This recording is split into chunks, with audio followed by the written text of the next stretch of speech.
Hello, everybody. Welcome back to the fifth video of our RobotGo series. In today's video, we're going to be talking about drivetrains and motor encoders. So essentially, the goal of today's class is going to be to take what we learned last week about motors in constant power and variable power and apply those in an actual competition way. And the way we're going to do that is we're going to use these more advanced techniques with the motors to make them more useful when we're building our robots. So like I said, a quick recap of last week. Last week, we covered motors, just like an intro to motors. We started with motors at constant power, meaning we just set the power to like quarter speed or half speed. And then we also talked about motors running at variable power, meaning the speed of the motor changes dynamically as the match goes on. And then we looked at some code examples for each. And so today what we're going to do is we are going to look at drivetrains. We're going to look at the tank drive and the mechanism drive, essentially just the ways that you can make the robot move on the field. That's what a drivetrain is. And we're also going to look at motor encoders, which are a really useful way to move the robot autonomously. So up until this point, we've mainly been talking about using motors during the teleop portion of the match, where you have a driver who's controlling it with a controller. We're now going to talk about running the motors autonomously for the 30-second autonomous portion. And then we're going to look at some code examples as well again. So without further ado, let's get into it. So the first thing we're going to talk about is the tank drive. Now, what is the tank drive? Well, a tank drive is nothing more than a configuration of motors and wheels, essentially, that moves the robot in a certain way. So in our case, with the tank drive, the tank drive is the simplest of the drivetrains. Essentially, the way it works is that you have wheels set up like this. You can use any type of wheel. Here in this image, I have some example of some normal wheels and some omni wheels. And when you move both joysticks on your gamepad forward, the robot moves forward. When you move both of them backwards, the robot moves backwards. And depending on the way that you flip the joysticks, so left forward, right backward, or right forward or left backward, the robot will spin right or spin left. This is all a tank drive is. And a good thing to think about when thinking about the tank drive to try and visualize it is just like a tank, like an actual like military tank. Think about how an actual military tank moves with like treads and whatnot. And the way that it moves is exactly how a tank drive works. So the tank drive is the simplest of the drives. And that is one of its strengths, is that it's relatively easy to code. And it's a good beginner drivetrain for those of you who are just getting started with coding and actually moving your robot. You can do a lot with a tank drive. So what we're going to do now is we're going to look briefly at a tank drive coding example. So what I've got here is I've got Android Studios open. So I'm going to bring it over here. All right. And right here in this op mode called tank drive, appropriately named, we have a very simple example of a tank drive implementation. So you're going to notice a lot of the things are very similar to what we talked about in last week's video with motors. You can see that we have declared our motors up here, though instead of just declaring one motor, we are declaring 4 motors here. This is a 4-motor tank drive. So we have motor 0 through motor 3, and I've initialized them up here. Then here in the run op mode method, right? Remember that whenever we use a linear op mode, we have to have this run op mode method. After we do some initial telemetry, we do the hardware maps like we talked about last week. So I've assigned each of these motors to a hardware map, and I've named them motor 0, 1, 2, 3. And if you're struggling to follow along with what I'm doing here, what I'm doing here, I would encourage you to watch last week's video where we talk about why we're doing this particular setup for the motors. I'm going to assume that if you're watching this video, you've seen the last week's video, so I'm not going to spend too much time on why we've done it this way or this way, but it's right there on YouTube if you want to watch it. Lastly, we set the direction of the motors. Now, something to take note of here is we actually don't set all of the motors to be running forward.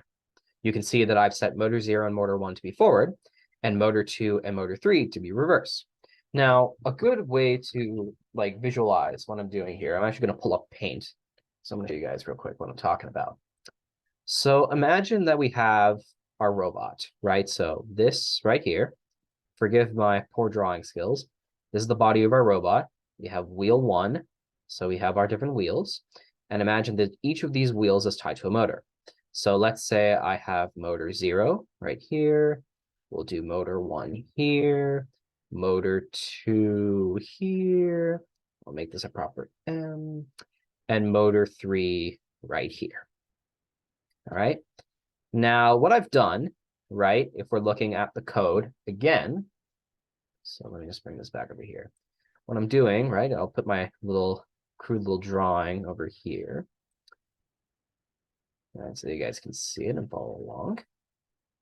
So basically what I've done is I've set the direction of my motors, right? 2 of them are going forward here, so like this, right? And 2 of them are in reverse. Now, why is that? Well, if you think about it, right, the motors for these like wheels are flipped. So the motors for motor 0 and motor 1, their shafts are facing to the left.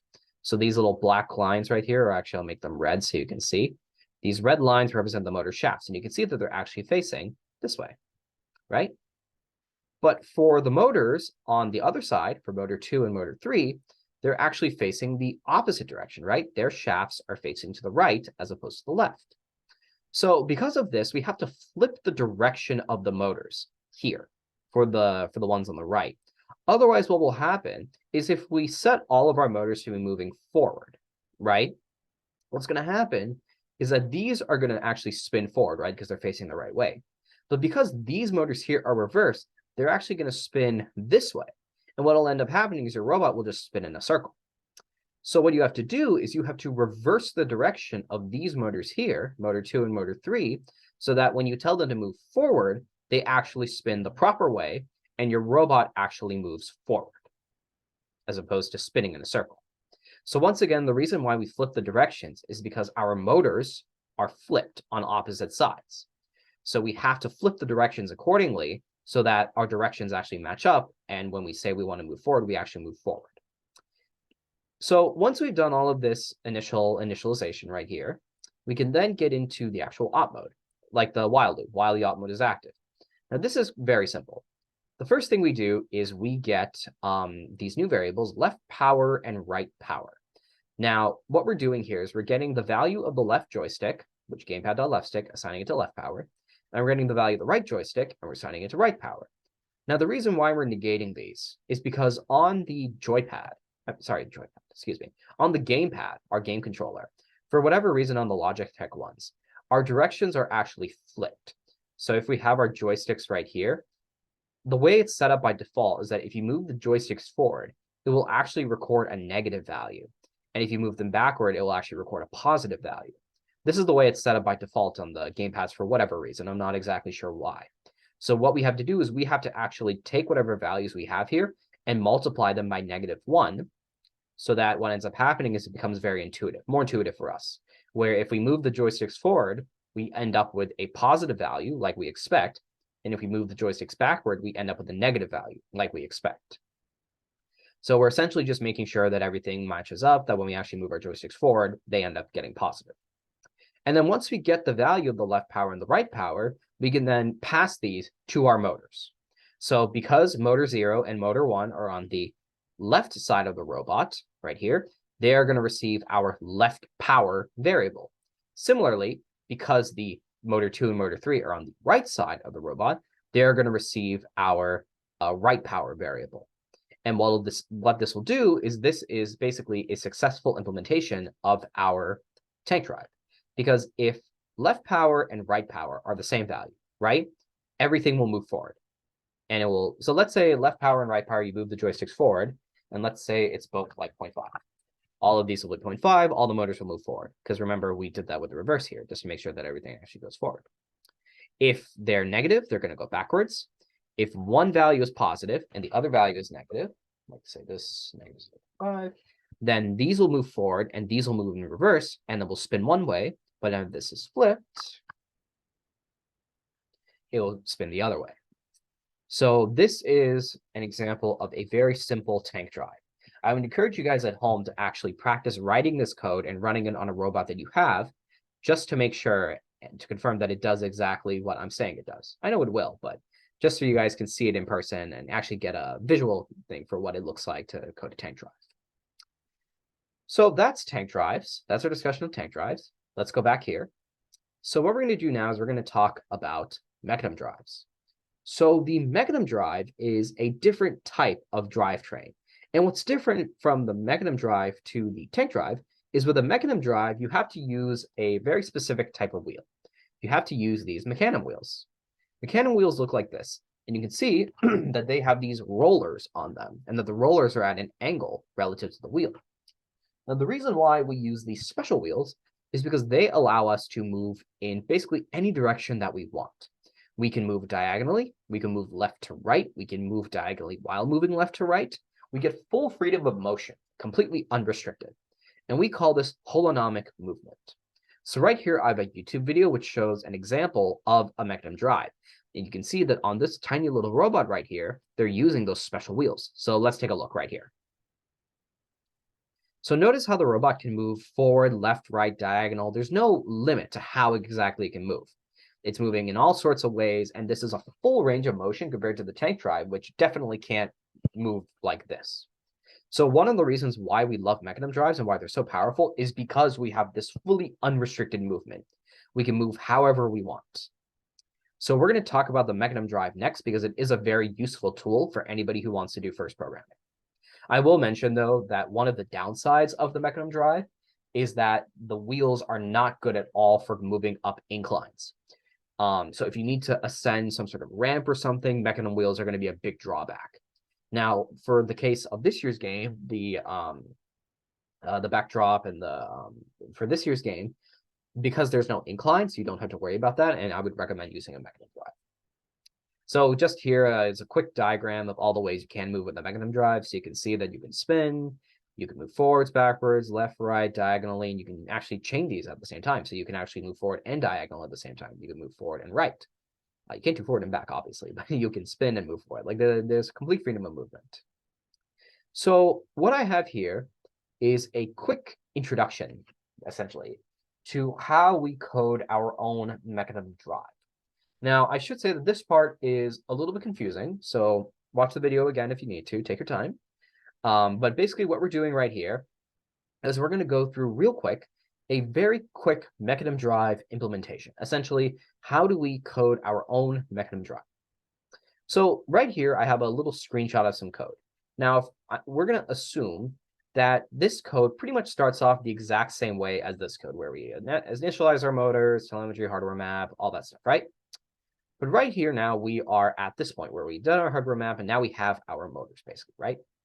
So what we need to do is we need to put some variables in the set power calls for our different motors, and you can actually see the names of the motor are different. So now we have instead of mode 0, 1, 2, 3, we have front left, front right, and back right, and we need to set these to certain power.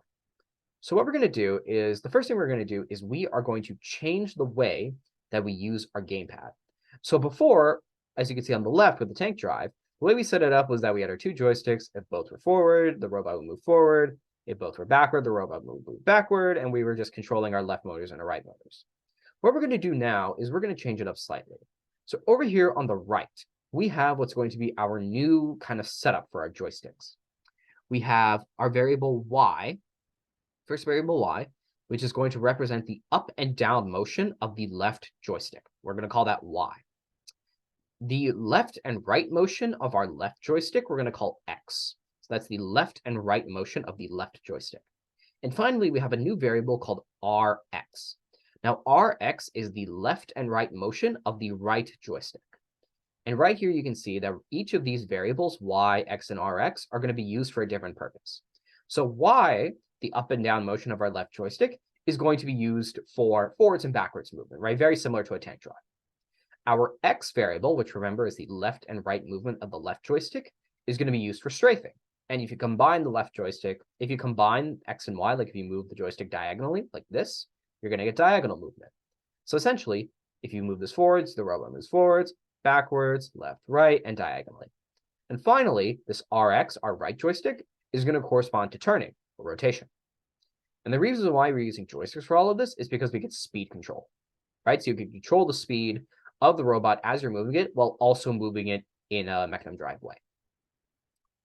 So the first thing we're going to do is we need to figure out with our variable y, how are we going to put the variable in here to enable this forwards and backwards movement. Essentially, how do we put y in each of these set power calls? Now, I'm going to give you the first one, just as an example of what I'm talking about, and then you guys on your own can pause the video and think about the other examples that I'm going to give you. So for y, we just put it in like this. Whenever we have our double y, which remember is from the left stick y up, down, and we're just going to set each of our power calls here to be y.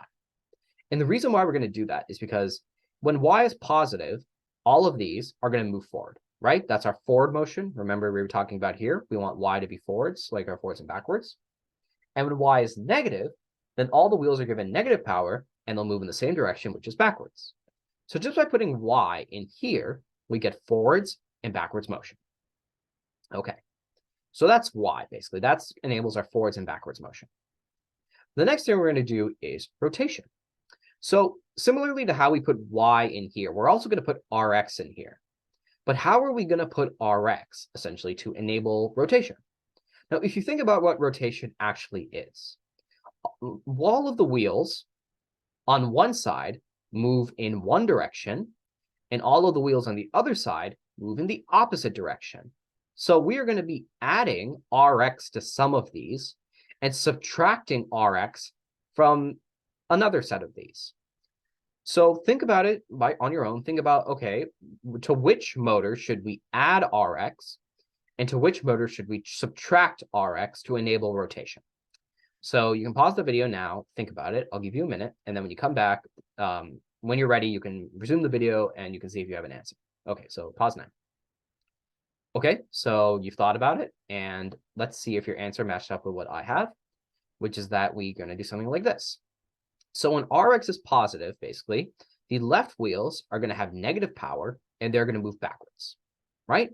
When our right wheels have positive, our right wheels are going to have positive power, right? Because we're adding Rx, and they're going to move forwards. So one set of wheels is going to be moving backwards, the other set is going to be moving forwards, and we have rotation in the right direction.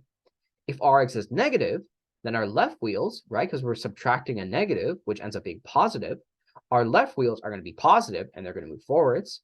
Our right wheels are going to be negative, and they're going to move backwards. So now what happens is you get rotation in the other direction. Now, what happens with these two variables, right? Like now we have y minus rx, like what's going to happen with their interaction?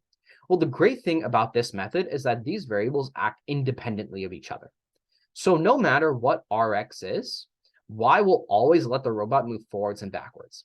Similarly, no matter what y is, rx will always let the robot rotate. So these variables actually work together. They don't clash with one another. And the last thing we're going to do is we are going to do strafing. So just like with rx and y, we need to do something with x in these calls, add them or subtract them to enable strafing. So what does strafing actually mean? Like how do the motors move? So let's take a look at our diagram right here. So this right here is an example of strafing. Now, as you can see, when we strafe, opposite wheels move in the same direction. So we have like our back left and our front right, they're moving in the same direction. And our opposite wheels on the other side move in the opposite direction. So these wheels move together positively, and these wheels move together negatively. So think about, judging off of this image right here, how would we use x to enable this strafing? Essentially, where are we going to add x and where are we going to subtract x? Which of these variables? So once again, I'm going to let you pause here, think about it, and come back. Okay, so you've had some time to think about it, and hopefully you got something that looks like this.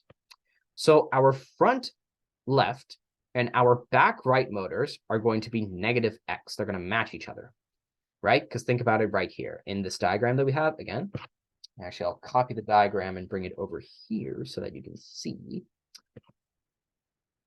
this. So again, think about it, right?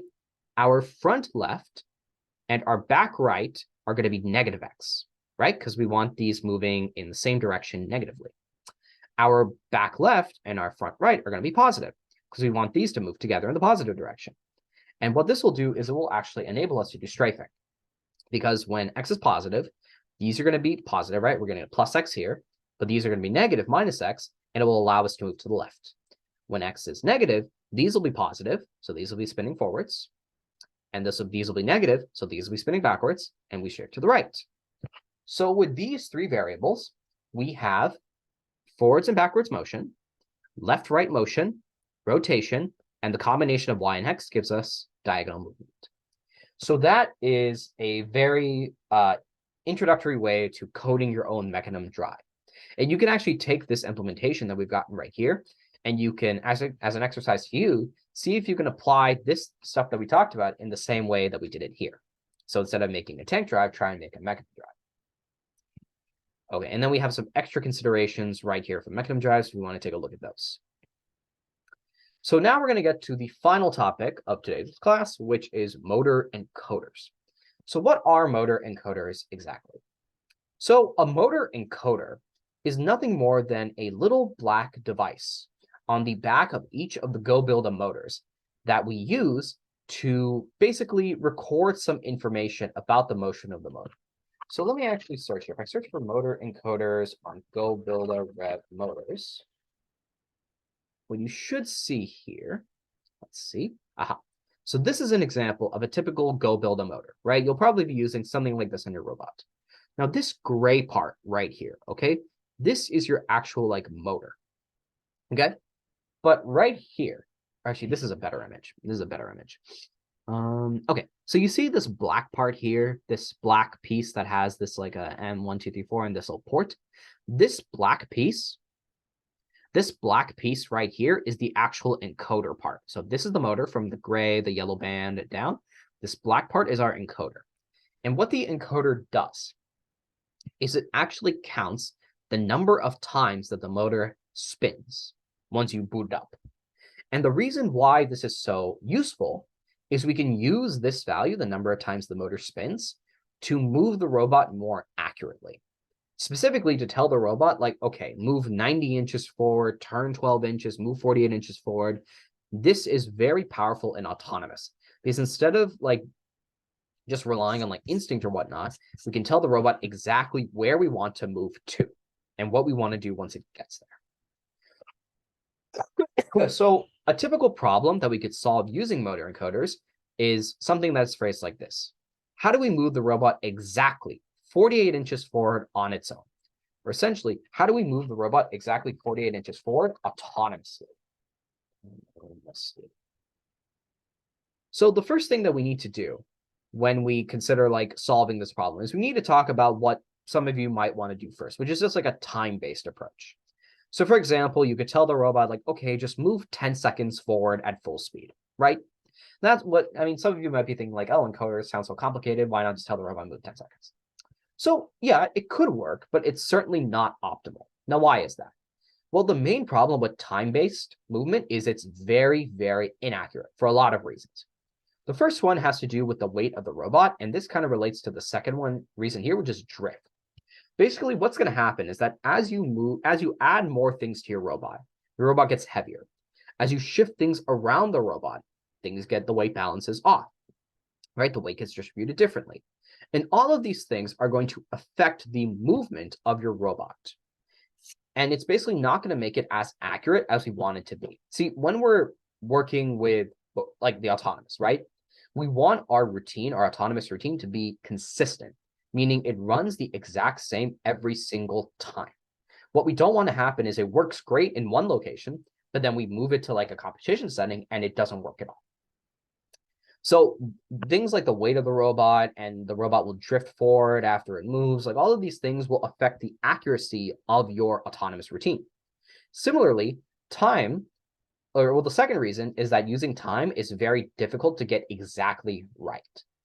I mean, like you could tell the robot, like, I want to move 10 seconds, at full speed, and then hopefully it will move 48 inches, but it actually might end up moving like 47 inches or 49 inches.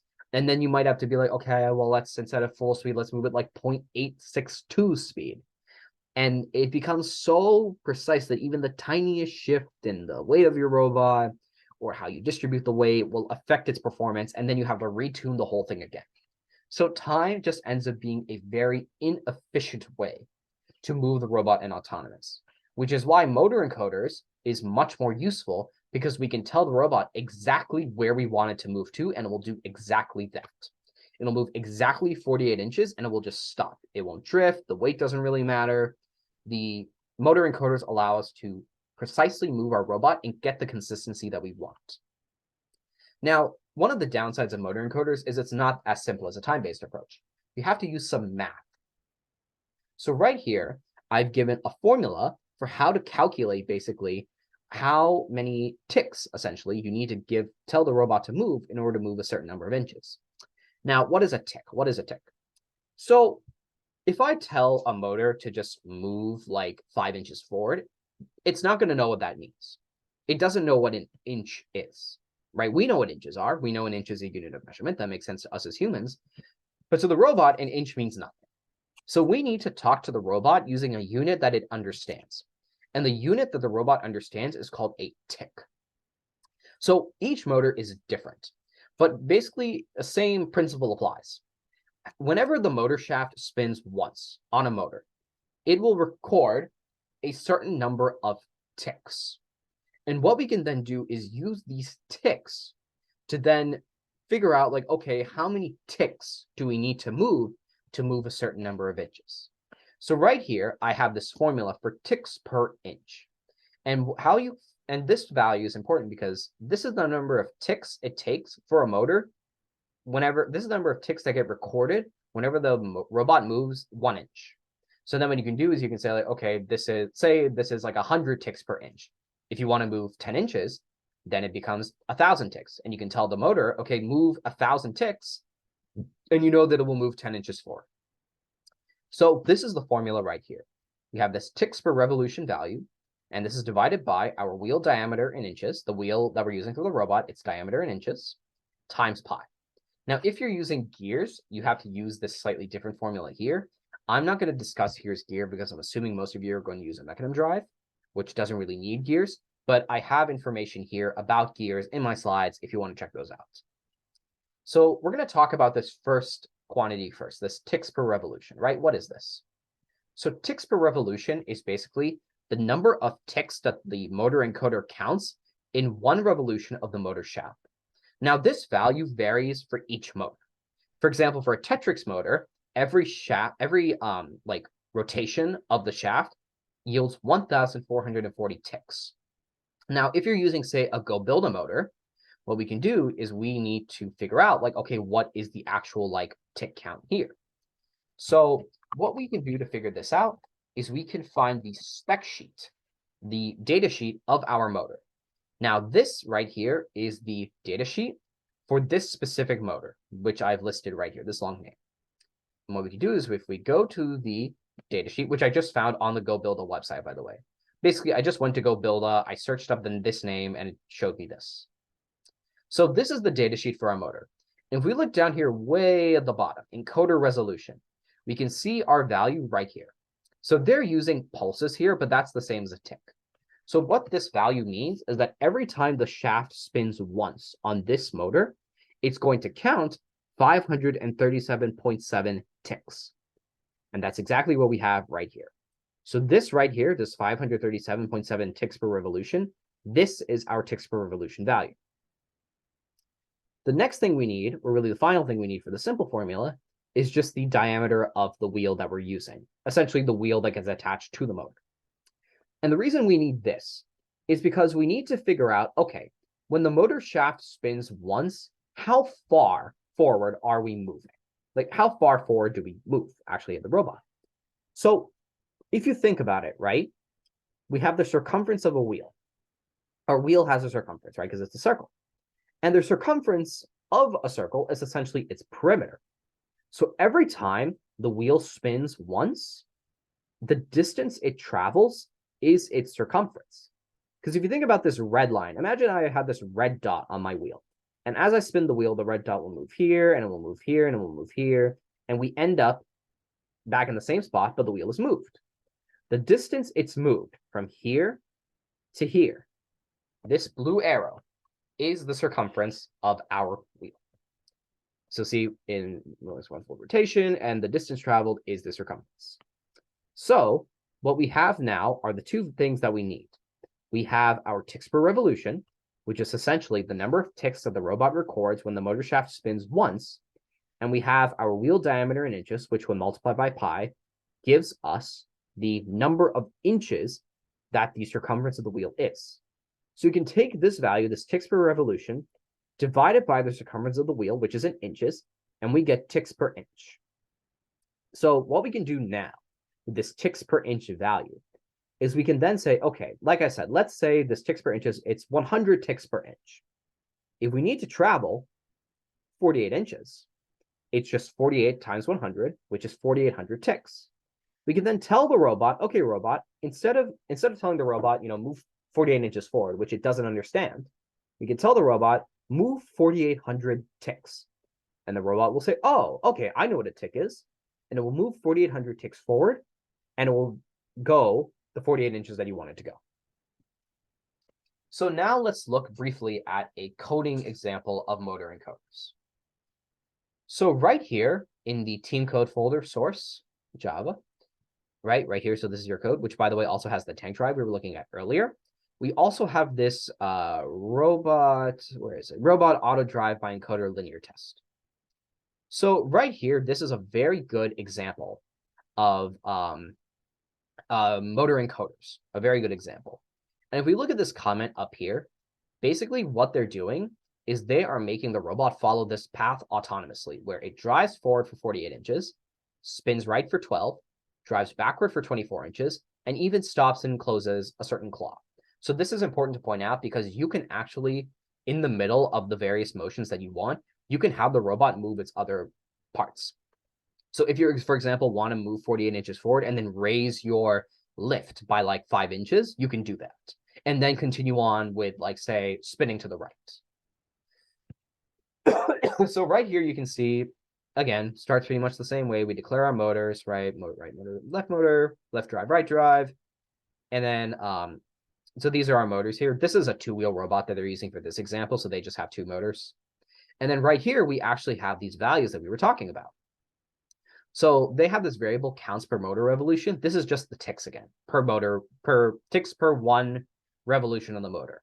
And because they're using a Tetrix motor encoder here, this is that 1440 I was talking about earlier. If we were doing this for a Go Build a motor, the one I had in my slides, this would be 537.7. We also have our wheel diameter in the inches, which in this case is 4 inches. And then they also have this final value I was talking about, this counts per inch, which we call ticks per inch.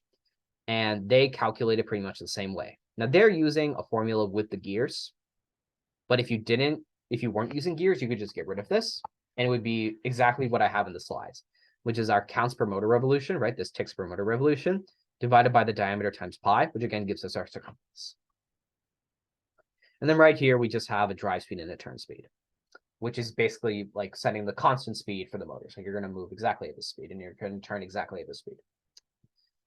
So once again, all the stuff that we've gone over before, hardware map for the left drive and the right drive, we're setting the direction. Again, we reverse it, right? Because one motor's on one side and one motor's on the other side. They have a really good description of that right here, if you want to check that out. And then you'll notice that they do a couple of new things right here. So the first thing they do is they call this stop and reset encoder. And the reason they do this is because this just sets the value of the encoder ticks to be 0. Sometimes what can happen is that even if you turn off the robot and you put it away and then you turn it on again later, the encoder values in the motors don't reset. And this can be a problem if you want to tell the motor to say, like, run to 1,000 ticks. And let's say you run it once and it runs to 1,000 ticks. And then if you turn off the robot and start it again, you might tell it, you're going to tell it again, okay, run to 1,000 ticks. But because it's already at 1,000 ticks from the last time you ran it, it's not going to do anything. So we always want to stop and reset the encoder back to 0 every time we run our op modes, just so that it runs the same way every time. And we need to do this for every motor that we're using an encoder on.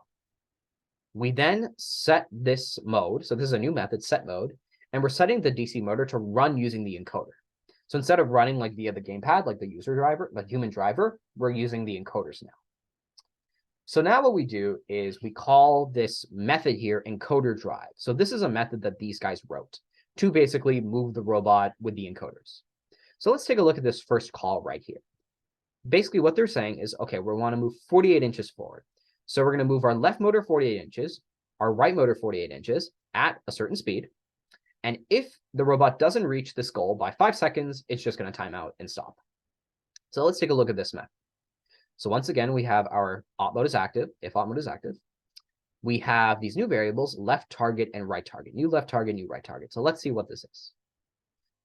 So right here, this new left target and new right target, these are going to be our ticks, right? Remember I was saying that you could tell the robot to move 4,800 ticks and it would move like 48 inches.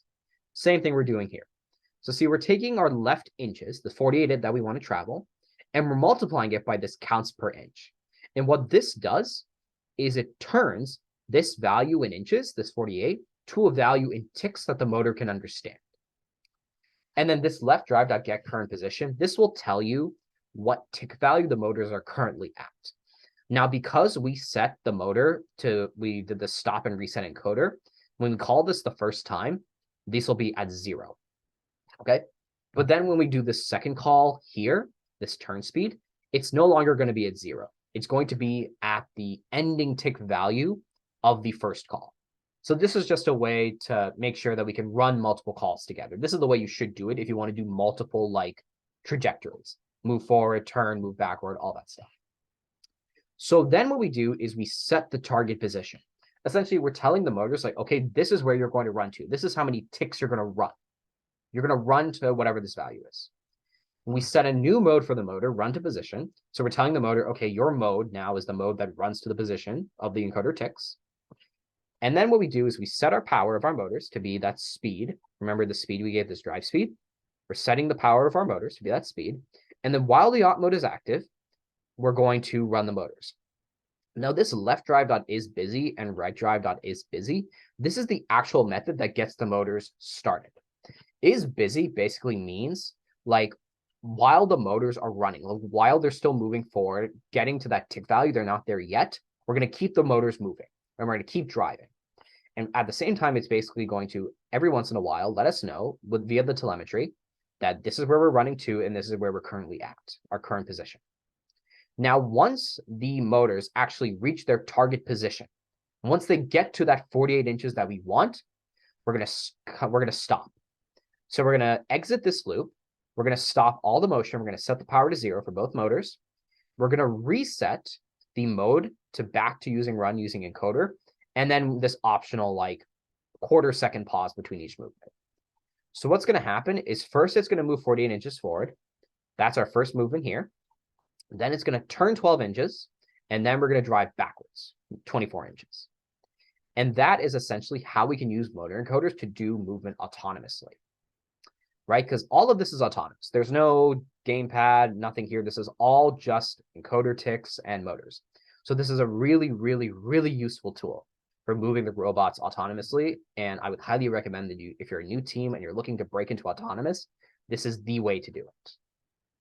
Okay, so I get that that was a lot. Please, rewatch the video if you need to. Slow me down if I'm talking too fast, with the speed on the right. Here and on YouTube, you can change the runs, you can change the speed of the video. So I recommend you do that if you need to review this again. But yeah, thank you so much for watching. This was week 5. Next week's video, we're going to talk about April tags, which is the new sensor that FIRST has brought out for the autonomous. If you have any questions about this video, please leave a comment and I will get to it and answer them as I can. If you're part of Noble Labs, you can also use our Discord server to text me and I'll try and answer your questions as best I can. Thank you very much for watching. Leave a like, subscribe, and comment if you enjoyed the video, and I'll see you in the next one. Have a good day. Goodbye.